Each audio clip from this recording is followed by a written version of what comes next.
So just some housekeeping rules, and everyone make sure that their microphone is off.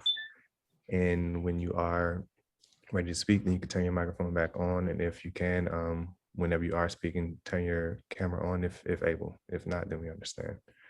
Hey, Joshua, so with you having control of the screen, I don't see the icon that allows me to mute. How do I get to that? You can click on your profile. On my profile. And there's a top, or we can mute you. Don't worry, we can do it for you. And Joshua, we should keep our cameras off when we're not speaking. That's probably best, right? Yep. Cameras off if you're not speaking.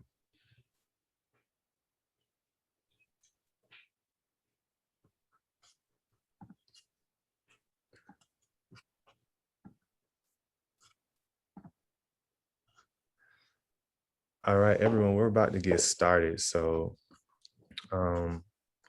thank you all for joining the National Network on Cuba's Unblock Cuba press conference today. The National Network on Cuba, also known as an NNOC, is an umbrella organization of over 50 national and local organizations that advocate for an end to the U.S. economic embargo against Cuba, which we call the economic war against Cuba, or you may hear us refer to it as the blockade. It's known as el bloqueo in Cuba.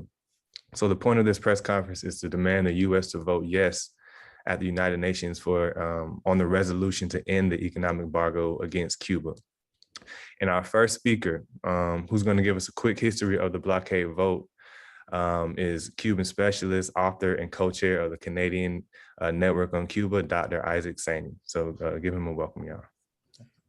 Thank you, Joshua, and it's a great pleasure, honor, and I think a profound duty to be here at this press conference, particularly as the world prepares to vote on June 23rd against the U.S. economic blockade against Cuba.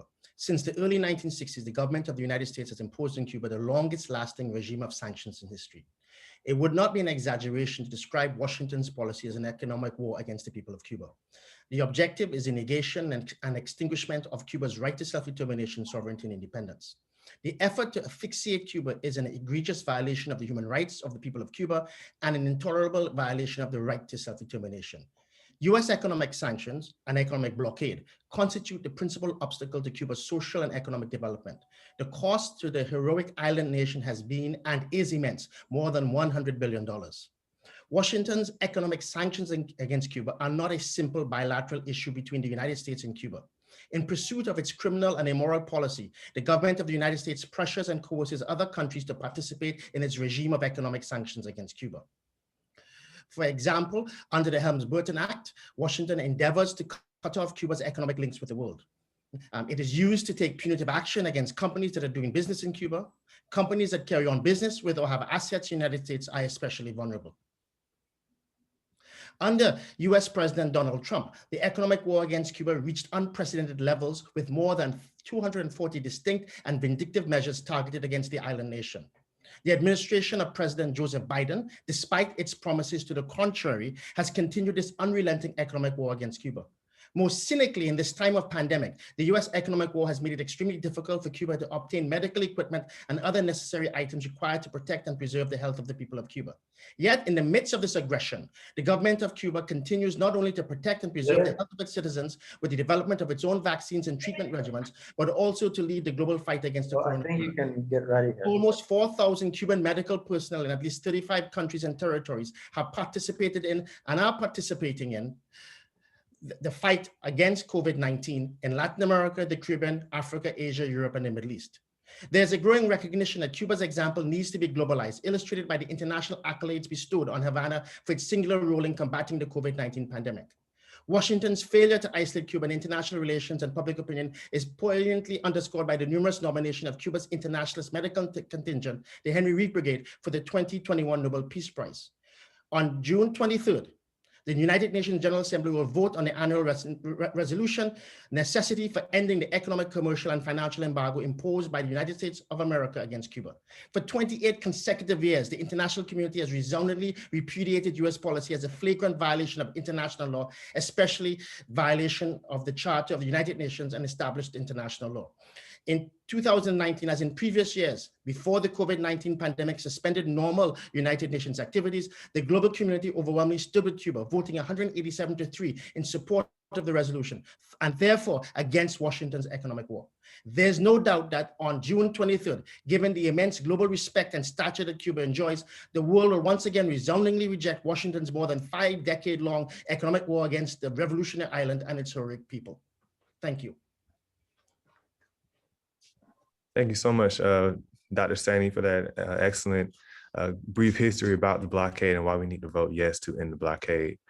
So our next speaker is going to give is Nancy Yamada from Building Relations with Cuban Labor.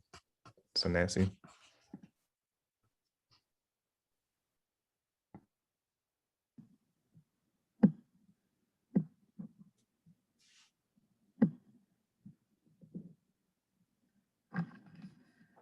Good afternoon, Nancy Yamada.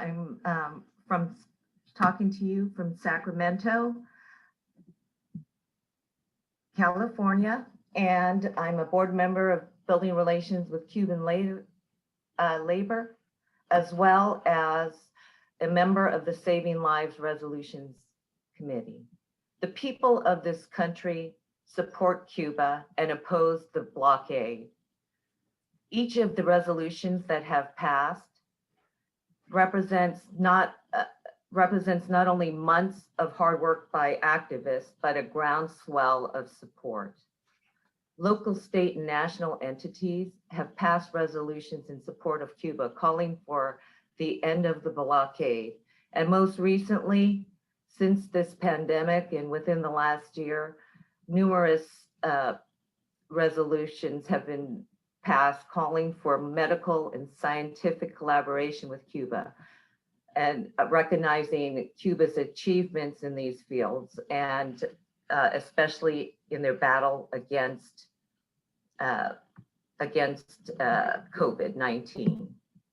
To date, 39 resolutions have passed across this country, and numerous others are in progress. Of these 39, 4 are from state legislatures, most recently the Illinois House of Representatives, 20 city councils in states across the US, 2 school boards, 2 county commissions, and 10 central labor councils and unions, including the California Federation of Labor and the Washington State Labor Federation. These resolutions can be found on our website, buildingrelationswithcubanlabor.org, and there you can find the resolutions in the table of contents.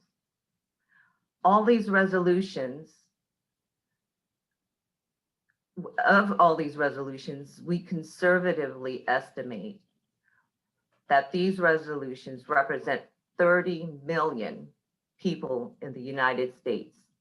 And as I said, there are several other resolutions currently in process in major cities such as Los Angeles, New York, DC, and Baltimore. And this represents tens of millions of more people. Last week, these resolutions were sent to the US Ambassador to the United Nations, Linda Thomas Greenfield, with a cover letter from the National Network on Cuba. This letter respectfully urged that the US vote yes on the UN resolution to end the blockade. This letter was also, this letter with the link to all these resolutions was also emailed to President Biden, Vice President Kamala Harris, Speaker Pelosi, and Senate Leader Schumer. Additionally, numerous elected labor and government officials have also sent letters to the UN ambassador to urge a yes vote on the Cuba resolution. The majority of the people of the United States support ending this cruel and inhumane blockade against Cuba. We call on the United States to join the rest of the world to join their fellow United Nations representatives, and tomorrow vote yes to immediately end the blockade against Cuba. Thank you. Next, well, today we are honored to have two elected officials from Michigan. The first is Alicia Bell. She is the chair of the Wayne County Commission, representing 1.8 million people in Wayne County, which includes the cities of Detroit, Grosse Pointe, Dearborn, and several other municipalities. On April 13th, Wayne County commissioners passed a resolution which called on the Biden administration to reestablish relations with Cuba and effectively end the blockade. Commissioner Bell. Thank you so much for that kind introduction. As stated, I am Wayne County Commission Chairwoman Alicia Bell. Wayne County is the largest county in Michigan with 1.7 million people. So I'm so very happy to be here on this very important issue. Let me thank my friend Felix Sharpe for helping me with this issue and really understanding the importance of what we're speaking here today. We passed a resolution earlier today. I have 15 members of the Wayne County Commission, and we all but one voted for the resolution to end the embargo on Cuba. And we had very specific points in our resolution that I think is important to speak on today. And I'm just going to read a couple of the statements from our resolution because it hones in on why we're here today. And ending the U.S. embargo would enable not only renewed diplomatic relations, allowing for a dialogue on human rights, direct travel from U.S. citizens on both countries, and direct mail services, but also significant expansion of international trade. We encourage the United States and the United States will tremendously benefit from the normalization of relations between the two countries, especially in the areas of food production, education, healthcare, tourism, the arts, medical research. Increased trade opportunities will benefit the country, but especially Michigan in the automobile and the agricultural industry with imports and exports. Improved travel and cultural opportunities will further encourage the social collaboration and will facilitate goodwill to help restore diplomatic relations between the United States and Cuba. We encourage the United States to vote yes on the UN resolution to end the economic embargo on Cuba.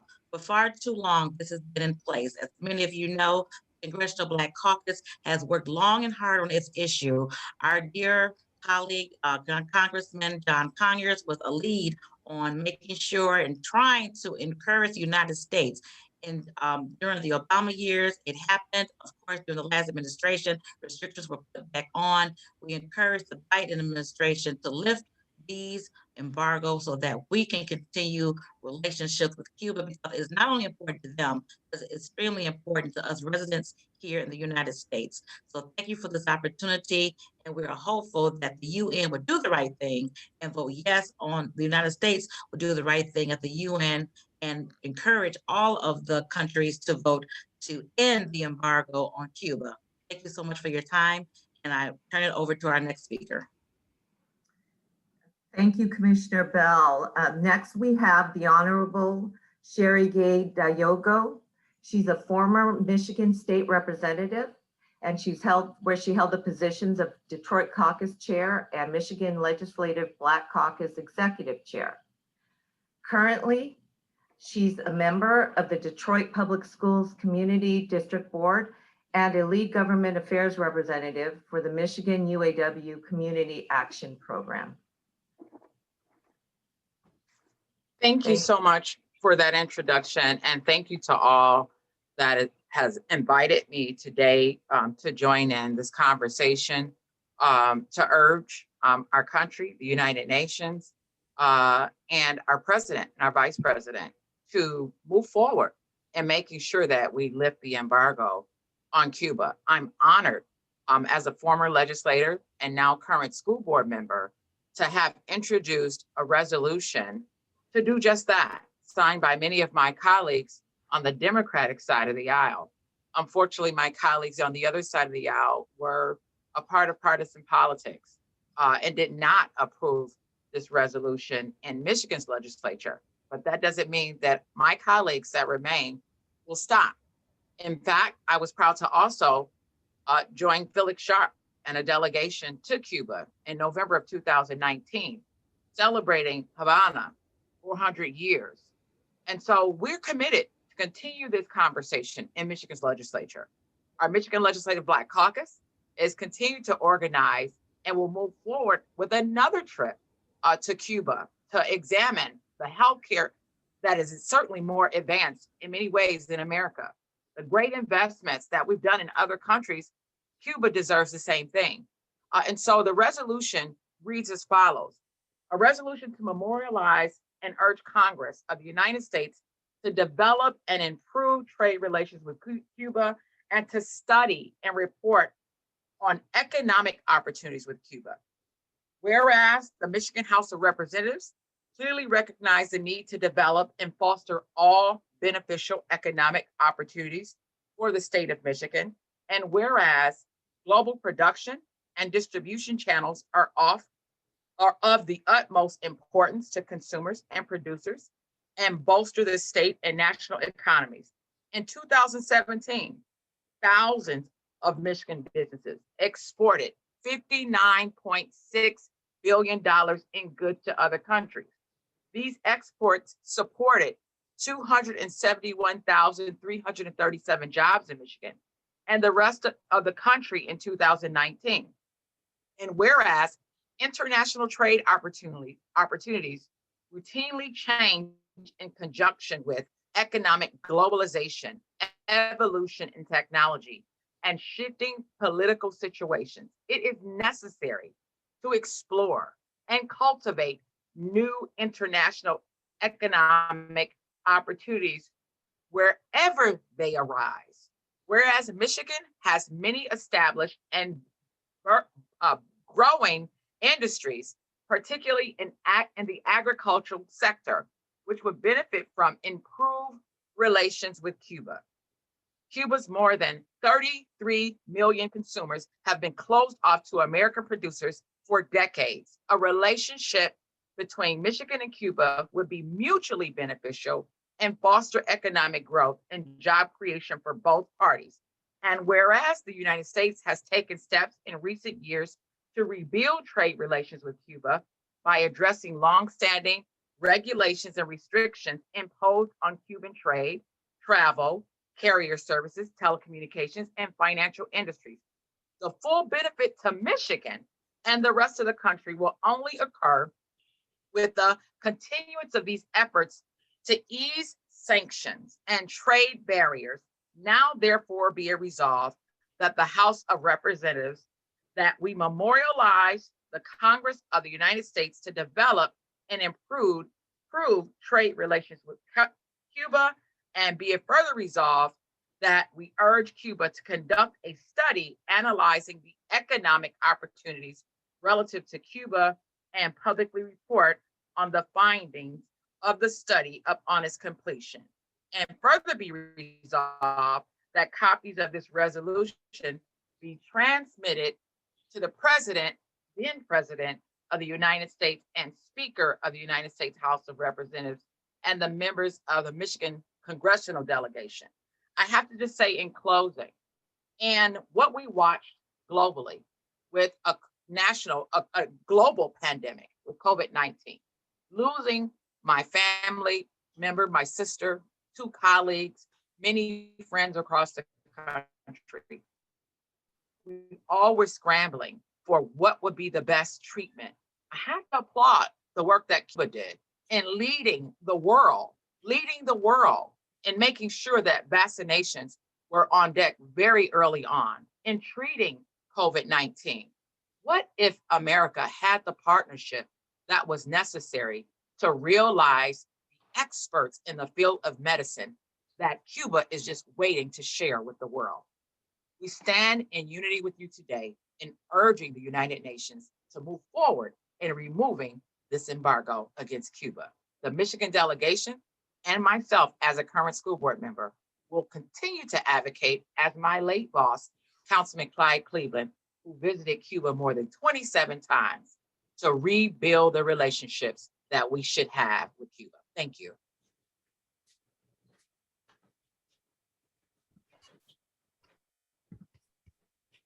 Thank you so much, Representative Gay-Dagnogo, as well as Commissioner Alicia Bell and the Michigan team for so much, all the work that they do. So shout out to Michigan, and we really appreciate y'all for the work that you do. And up next, we have another Michiganer. So please welcome Cuban-American Felix Sharpe-Caballero, who is with Project El Pan. So Felix.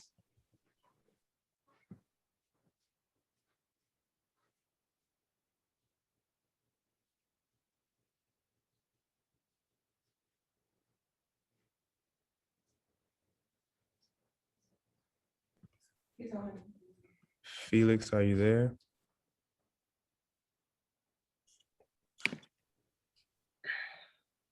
We can hear you now. Okay, am I on? Video on. Okay, perfect. Hey, everybody, good afternoon. Thank you so much Felix, for having we need you to cut your video on. Sorry. Video on. Your video's off right now. Okay, perfect. Here we go again, guys. Are we good to go? Video on? Go. Okay, perfect. Everybody, thank you so much for having me. Merizo, for those who speak Spanish and understand that saying. Sherry took me down memory lane with Councilman Clyde Cleveland and Congressman John Conyers, who were all friends and supported Cuba when no one else was supporting Cuba. And so I'm happy to be here today as a Cuban American who has family in Cuba and as the voice for a much larger group of Cuban Americans who have formed what's called Project El Pan. El Pan in Cuba is a saying which means the bread. And every day in Cuba, every morning, every afternoon, someone in every household says El Pan. I'm going to get El Pan, because every neighborhood has a community bakery that everyone walks to and gets their daily bread. When I left Cuba in January of this year, there was no bread in Havana, none whatsoever, and hadn't been for about 2 weeks. And so we got together, decided that it was time for us to act. It was time for us to raise our voices in support of our friends and family members back home who are suffering. And if you see a tear in my eye, don't feel sorry for me, because my suffering is nothing compared to what our family members in Cuba are experiencing on a daily basis. I would bring your attention to the fact that we're having a discussion about critical race theory in America. And you would ask, what does critical race theory have to do with Cuba?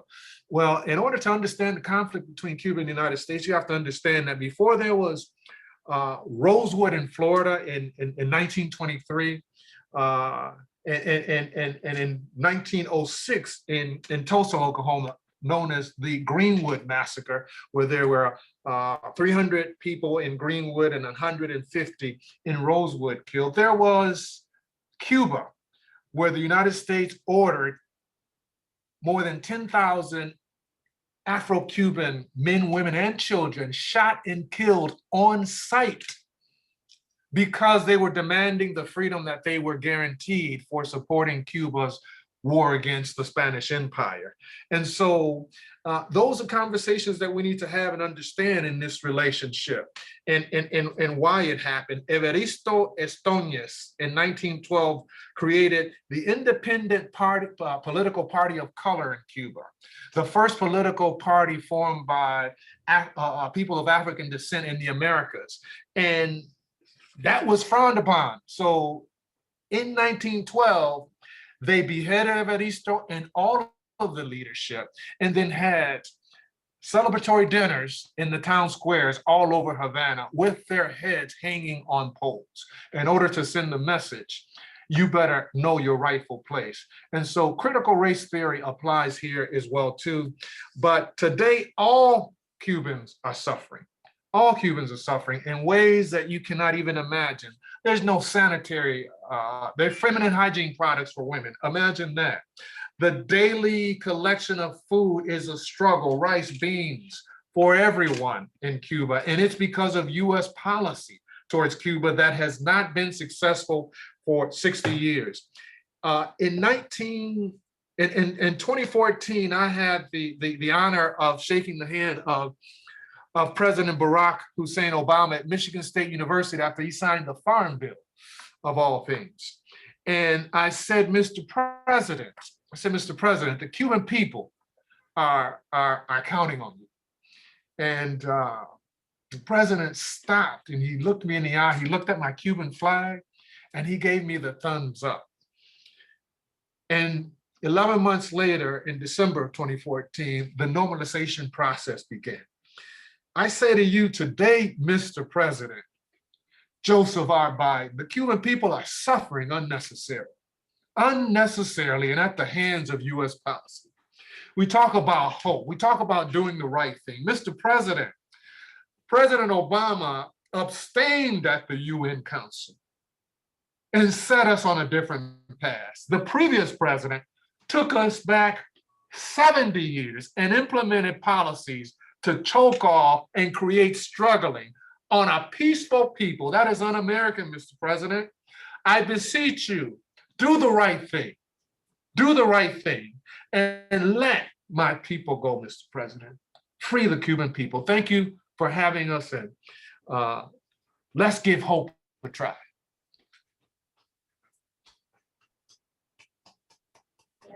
Thank you so much, Felix. Like I said before, we really appreciate you and all the work that you have done, as well as, the state of Michigan. So y'all keep pushing, and we're going to get this resolution passed. So our next speaker, special speaker, she is a Cuban journalist and award-winning filmmaker of the film, critically acclaimed film, Belly of the Beast. So I want to welcome Liz Oliva Fernandez.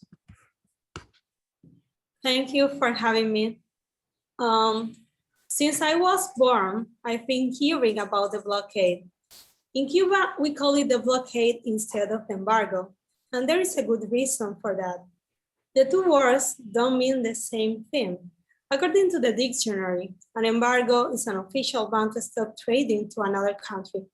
A blockade is when a country at war forcibly isolates an enemy area to prevent the passage of people or supply. International law says a country can place a trade embargo on another, but it doesn't allow for the blockade during a peacetime. The US hasn't just stopped trading with Cuba. It's imposed an all-out blockade, which means the United States is waging a war against my country. How has Cuba been able to survive this for 60 years? I'll tell you how. Resilience. But the Cuban people are tired. We want to stop spending our time figuring out how to survive another day. During his presidency, Donald Trump imposed more than 200 new sanctions against Cuba. And from April to December 2020, the blockade caused $200 million in losses to the Cuban health sector. What that meant on the ground here in Cuba is less medicine and medical supplies. Is part of the reason when you go to a pharmacy right now, you can't even find basic painkillers or antibiotics or antihistaminics. In this scenario, you can imagine that the Alzheimer medicines of my grandma need are more difficult to get. And we can't find the blood pressure medications that my father needs. Trump added insult to injury. Not only did he impose more sanctions on Cuba, devastating our health sector, he carried out a campaign to discredit the international medical cooperation that Cuba offers, calling our doctors slaves and tough. I can't tell you how insulting that is for our doctors, like my mom, who served on a medical mission to Venezuela when I was a child. Even still, Trump couldn't stop Cuba from sending thousands of health professionals to thousands of countries around the world to help combat COVID-19. Cubans are living in a tough time. For example, my neighbor Mariuska has to wake up before 5 a.m. and go out to spend her day in a line with hundreds of other people just to buy food. My friend Saney's father is living in the United States, but it's harder and harder to send money to her and his grandson because Trump has blocked remittances For every dollar he sends, she gets about 15 cents. And then there are the small things. As my colleague Maite is trying to learn English on Duolingo, but she can't access the professional version because she is a Cuban. I live 30 minutes from our office, but it took me more than 2 hours to get here because the situation of public transportation is critical. There are fuel shortages because the United States has blocked oil from getting to Cuba. Sanctions mean more long lines to buy food, less medicine, less transportation, fewer options, more hardship, and more resilience. And despite all this, Cuba may become the only country in the world to vaccinate its entire population with its own vaccine. Just yesterday, it was announced that our Abdala vaccine has 92.3% efficacy against COVID. Trump is gone, and Biden is now sitting in the Oval Office, but the sanctions are still there. Whether it's a Republican or a Democrat in power, the goal seems to be the same: regime change. Now, more than ever, we need more voices, more work, more activism against the blockade. We have suffered enough. My mom was born in a blockade country, as was I. I don't want my child to be born in the same situation. Enough is enough. Thank you. Thank you so much, Liz. We totally agree. Enough is enough, and it's time to end the blockade. And thank you for the amazing work that you do, and you and your team do and continue to do in Cuba. So our next section, we're going to talk a little bit about the syringe campaign, and Gail Walker, who is the executive director of IFCO and for Pastors of Peace, is going to talk to us a little bit about what's been going on with that. So Gail, whenever you're ready. Great, thank you so much, Joshua, and thank you to all of the organizers for this important press conference, and the panelists. It's important to hear these varying voices in support of our Cuban family. I'm the director of a project called IFCO, the Interreligious Foundation for Community Organization, and we have a special project called Pastors for Peace, through which we have organized caravans of humanitarian aid to Cuba, work to educate people about the reality there. As a faith-based organization committed to social justice, we applaud the overwhelming majority of the world's nations in condemning the US government's blockade of Cuba. And we're confident that tomorrow, the majority of the members of the UN General Assembly will stand with Cuba and vote in favor of the resolution against the US economic embargo against Cuba, as it has for the past 28 consecutive years. And we urge the Biden administration to join the rest of the world in voting yes. The US's longstanding sanctions have had a tremendous effect upon Cuba and its people. This is the case in many sectors, but particularly devastating in the medical arena. I was in Cuba a few weeks ago and witnessed firsthand the current medical crisis that so many others have already referred to. Our multiple bags stuffed with medical supplies barely made a dent in terms of the need. And it was heartbreaking to speak with the surgeons and others who said that they were unable to help their patients. One surgeon had said that he had to tell his patients that he couldn't perform surgery due to the lack of antibiotics and painkillers. However, it's important to note that Cuba has the ability, the technical know-how to produce the medicines the country requires, but it's unable to do so due to the lack of raw materials needed to manufacture many of the basic medicines it needs, including those antibiotics and pain relievers. Under US law, any company that uses 10% of US derived materials is not permitted to trade with Cuba. This holds true whether that company is a US company or not, and is just one example of the extraterritorial nature of US policy toward Cuba, and why it's called a blockade instead of a unilateral embargo, as Oliva Fernandez so eloquently explained. But whether folk refer to it as an embargo or a blockade. The effects are the same: punishment of the Cuban people in an effort to force them to overturn their government. Still, Cuba has managed to produce 5 vaccine candidates to fight COVID-19. And Cuba reports that one of the vaccines, Abdala, has a 92.28% efficacy rate, placing it in the top 5 of currently recognized vaccines worldwide.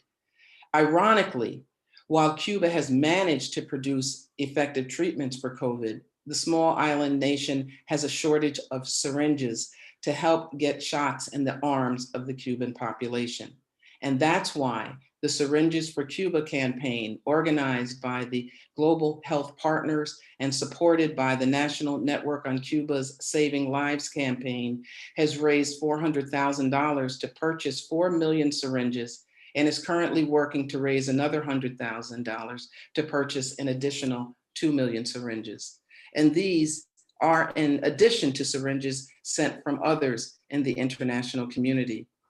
If relieved of the crippling US sanctions, Cuba would be able to address its medical needs. In fact, over the past year alone, Cuba has sent 3,700 health workers in 52 international medical brigades to 39 countries overwhelmed by the pandemic.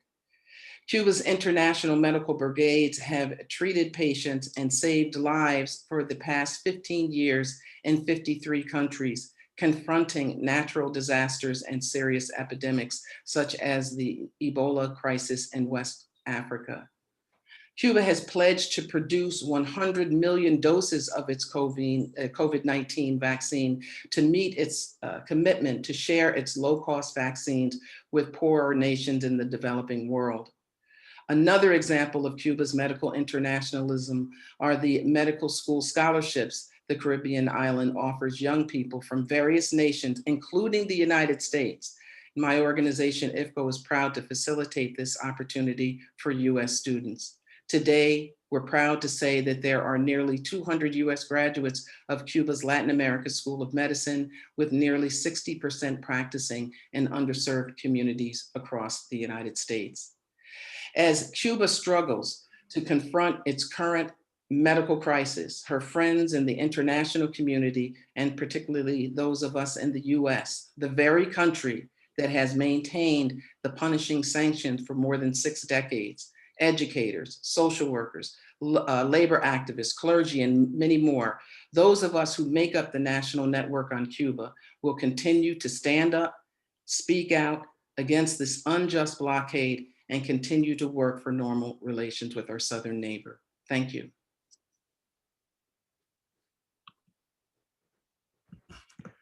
Thank you so much, Gail. So like you said before, donating to the Saving Lives Syringe campaign is probably the best, most direct way to support the Cuban people, you know, in the face of this blockade right now. So remember that every dollar donated toward the syringe campaign is basically a vote to end the blockade for the people. So next up, we have a pre-recorded video, which is from the Communication Workers of America.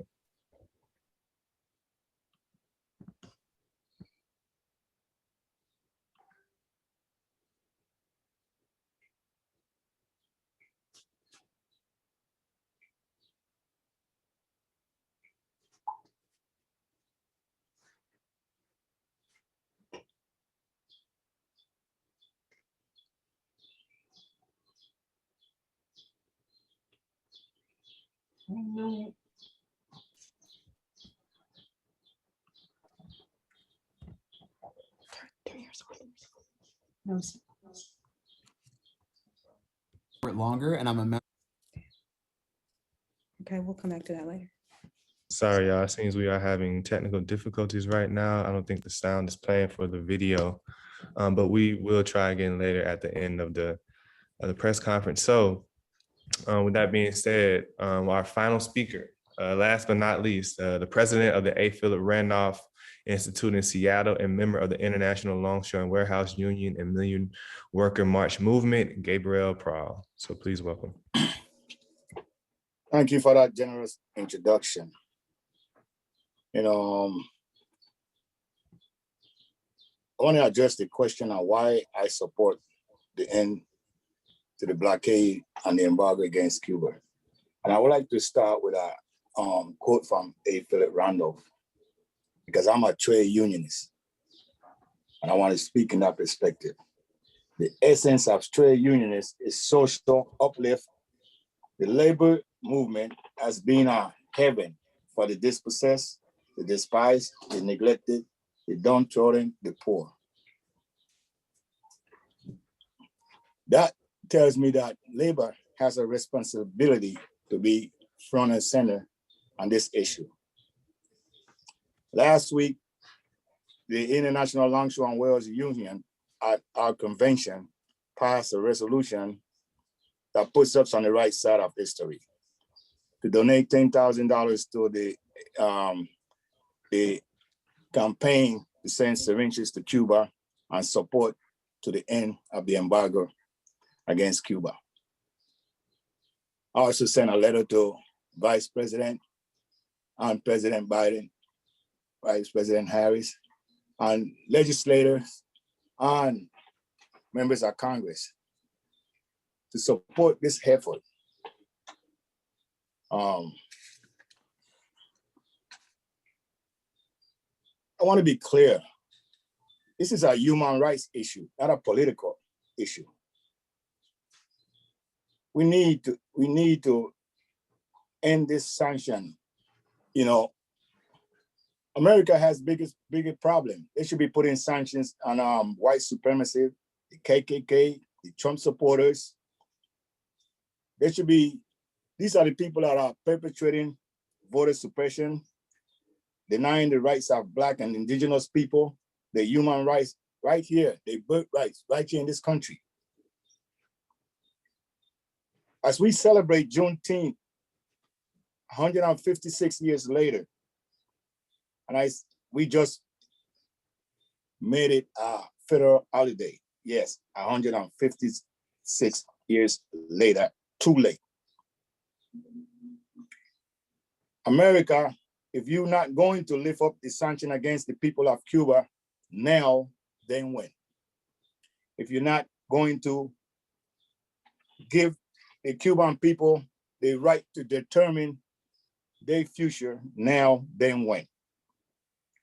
It's only right and wrong, no in between. So I call upon President Biden to do the right thing.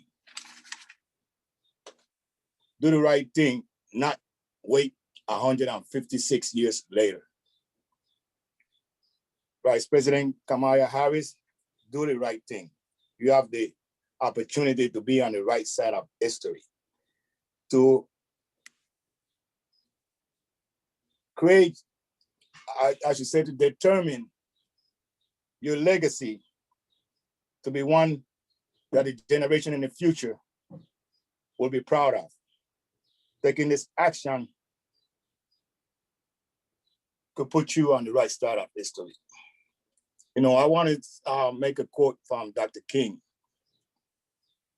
Dr. King said, "There comes time when one must take a position that is neither safe nor political, nor popular, but he must take it because conscience tells him it is the right thing."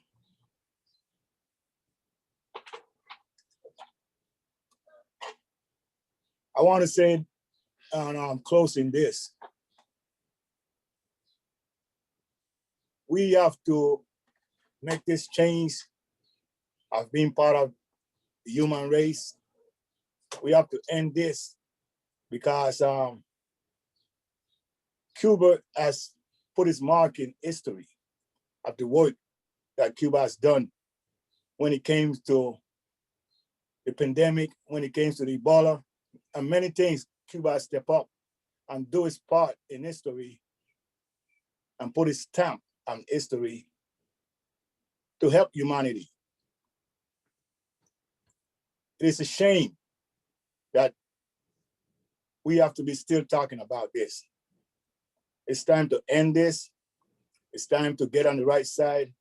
It's time to push forward where countries are working together to change for the better of the human race. I want to thank you for giving me the opportunity to be here to speak on this. I will continue my effort to do all I can within the labor movement and the community to push to the end the embargo against Cuba. Thank you.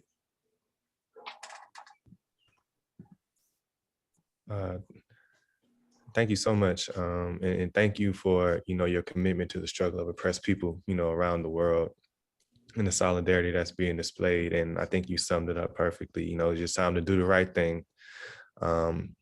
With that being said, we're going to try to replay this video and see if it'll work this time. So give us a second.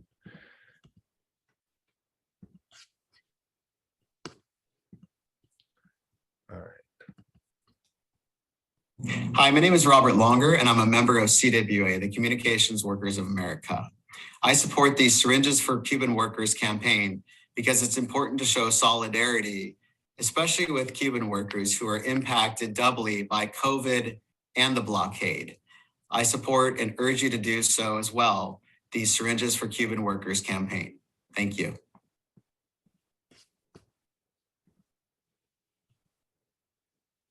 So hopefully y'all were able to hear at that time. But that was the Communication Workers of America displaying their support for the syringe campaign and their support to end the economic blockade and against Cuba. Now, so we're going to take a few questions. Well, we actually have some pre-registered or pre-submitted questions from members in the press.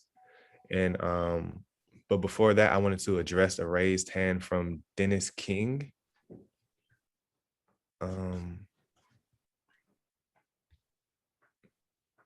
So you can go ahead, Dennis, if you had a question, or maybe on accident. Okay. All right, so we're just gonna go to the pre-recorded questions. All right, for this question is directed toward Felix or Liz. So the person asks, what are the best ways to directly support the Cuban people? So what are some of the best ways to directly support the Cuban people? And Felix or Liz, please feel free to answer that.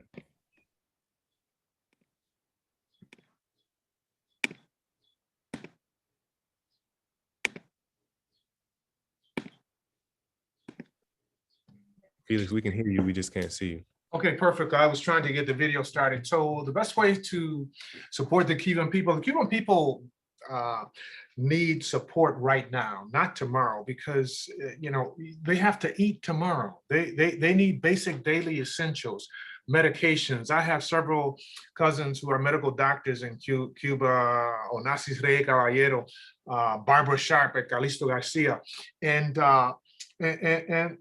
they're telling me doctors are walking around with a list of the medications that are available at hospitals. And the list may include 4 or 5 medications for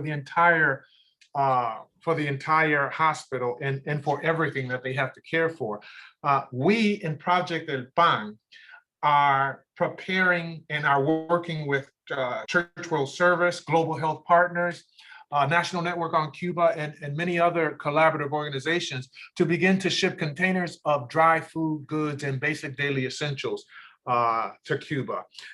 There is one organization across the country that already is set to ship, if they haven't already. We have to be very cautious and careful as to what we say and when we say it, because we don't want those shipments to be disrupted. But the Cuban people need basic essentials right now, and the more we can do to send food, whether it's from states and the United States Department of Agriculture or individually, that is what the Cuban people need. And they need hope. They need to know that we here support them, and that the United States of America and Americans, to the tune of 35 million Americans through resolution, are supporting them. And that number is growing every day. We are the majority voice. For a long time, the minority Cuban voice in South Florida dominated the message because they received $30 million a year from the US Treasury to do so. But people, Cuban Americans and Americans are rising up because it is unjust and it is unfair and it is un-American. Thank you, Felix. I think Liz, I don't think Liz is on anymore. So we're gonna go to the, we have a raised hand from Gloria Verdot. Did you want to speak?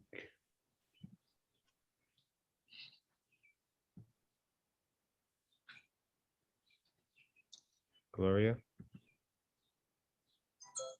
Mute. Can you hear me? I can hear you. Okay. Yeah, this may be a question. I just want to know, like, from the vote tomorrow, will we know how Kamala Harris and the president and the vice president, will we know what their position is or how they voted, or is it just going to be just how the U.S. voted? Well, can we actually, know how they responded? Does anybody know that? So does anybody? Isaac here. The representative at the United Nations will obviously vote as they're instructed by the US government. It's not like they're a free actor.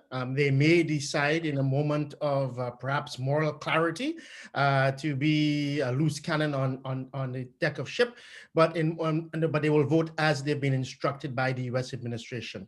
As someone from Canada, when the Canadian representative, ambassador to United Nations votes tomorrow, they would have been instructed by the foreign minister, who would have been obviously instructed by cabinet, by the prime minister on how to vote as well.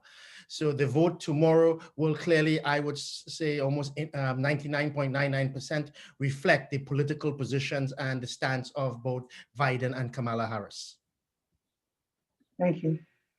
Thank you, Dr. Saney. While you're on, we had another question directed toward you or anybody else as well. But the question is, can you speak to the variances during Obama era restrictions versus present day? And historically, when was the best time for US and Cuba relations?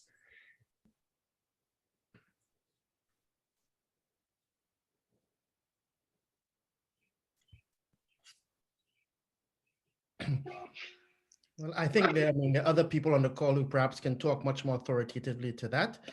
But obviously the key point about, I think, the difference between relations under Obama, particularly what emerged on December 17, 2014, was, no, obviously we know the formalization of diplomatic relations, but an idea that the United States would adopt a different approach to Cuba. The goal was still undermining the Cuban Revolution, as many people have pointed out, but it was a less aggressive.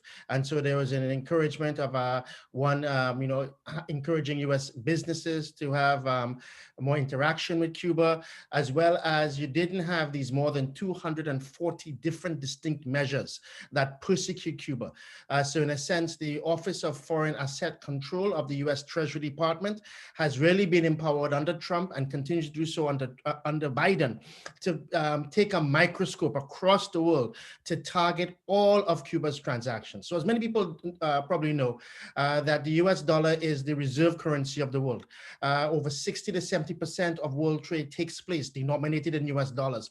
So in a sense, for a country to be able to purchase the things it needs on an international scale, it needs to have accounts in US dollars. Cuba is prohibited from having accounts in US dollars.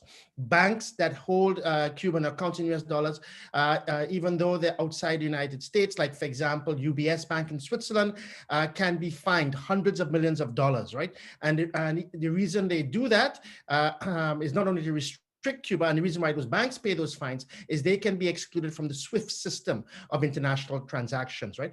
So what we've seen is a determination under Trump and continue under Biden to persecute not only the blockade in ways that have been unprecedented before, to asphyxiate, to strangle Cuba even much more, but also the promulgation of new measures as well. Under Obama, we had sort of a lessening of the stranglehold, so to speak, and perhaps it was even the opportunity, some people argued, to sort of shall we say, chip away at the legal architecture, the legal edifice that undermines U.S. economic blockade against Cuba. There are others on the call, I think, who can speak much more authoritatively and much more from personal experience, right, in comparing the Obama administration, especially after December 17, 2014, and Trump and Biden than I can. Thank you, Dr. Saney. Does anybody else want to speak to that? If not, we can keep it rolling. So we have a, thank you so much for that brief history. So we have another question from an attendee. It says, any suggestions for effective ways to convince U.S. Agriculture Secretary Tom Vislak to open the agricultural trade between U.S. and Cuba to demonstrate benefits to Cuban farmers, to U.S. farmers and Cuban farmers?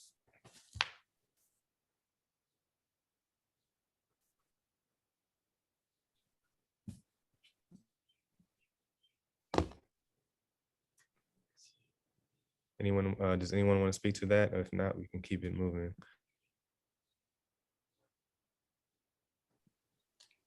Joshua, this is Gail Walker here. I think, and it was actually referenced. You muted yourself. Right. Oh, there you go. Some of the previous speakers, that there are, I think, within the arena of the elected officials that we can, continue to reach out to and work with those that are in states where agriculture is really, a pressing concern. So particularly in the middle of the country, in the southern region, I know through some of our efforts working with friends out in Iowa, we had hoped to be able to pick up this issue. Due to COVID, there was a cancellation of an upcoming annual event involving the agricultural sector. So I think just trying to do the best we can to get varied voices, particularly in those states where agriculture is, a major staple, and working with our elected officials to push and to work with some of the folk that were on the call today, particularly out there in the Detroit, Michigan area, and those who have been supportive of Cuba could be a place to start. Thank you, Gail. Anyone else want to add to that? All right, so I have a question, probably our final question, wrapping it up. For all the panelists, what are the next steps in educating our communities on why it matters, on why this matters, and and what are some of your organizations doing to support these efforts?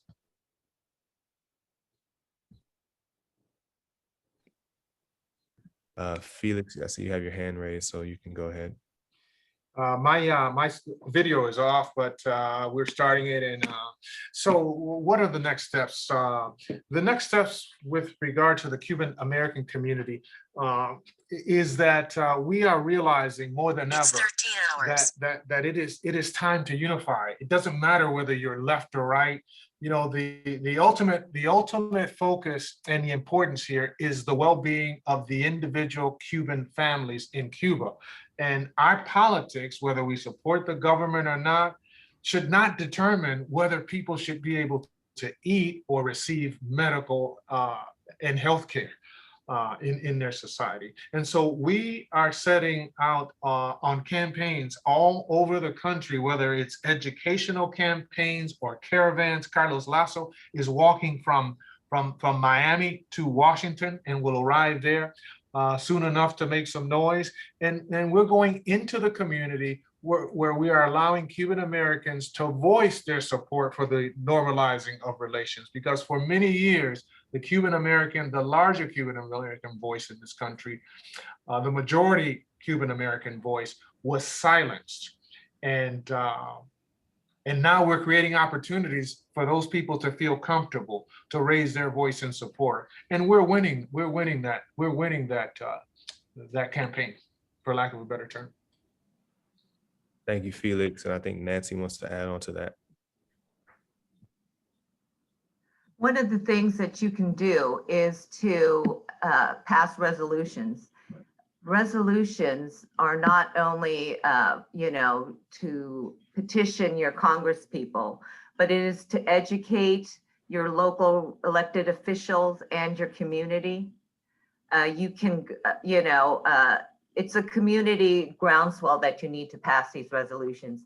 In addition to the, 39 resolutions in city and state and labor councils, there are community groups, as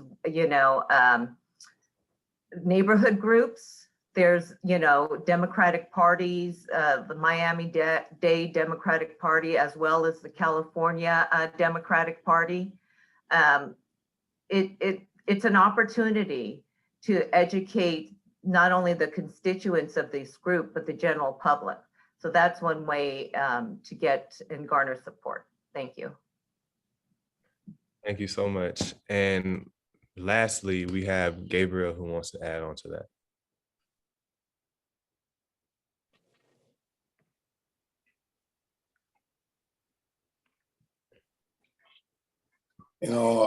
Everyone that spoke said the right thing. And as Brother Felix stated, yes, we need to come together. We need to organize. We need to do actions, resolution. All those things need to be in play. But we need to unite people from all around the world. And me as a trade unionist, me part of the ILW, which is a militant union, we understand that when you get things, the way to get things done, the way we have been able to succeed in getting things done is when we do action at the point of production.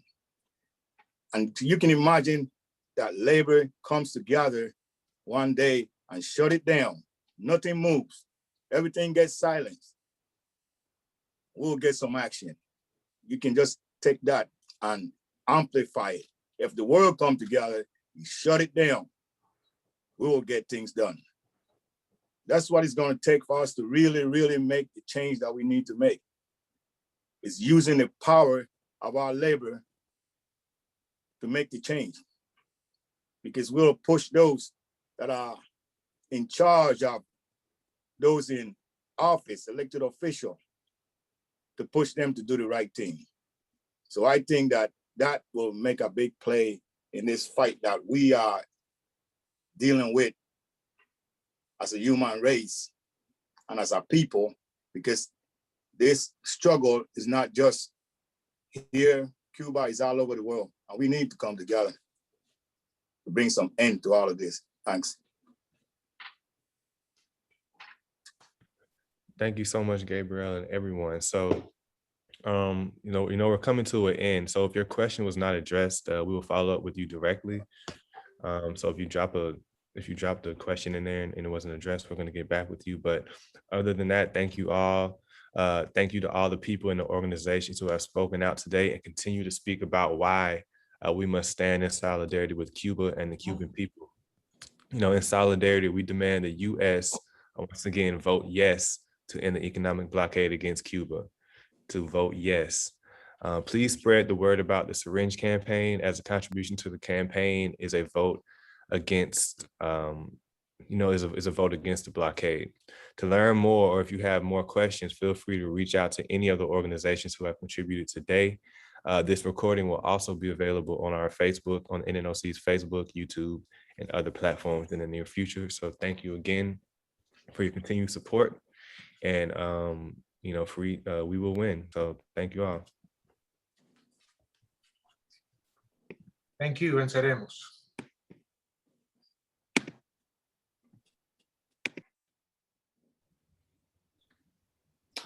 Thank you.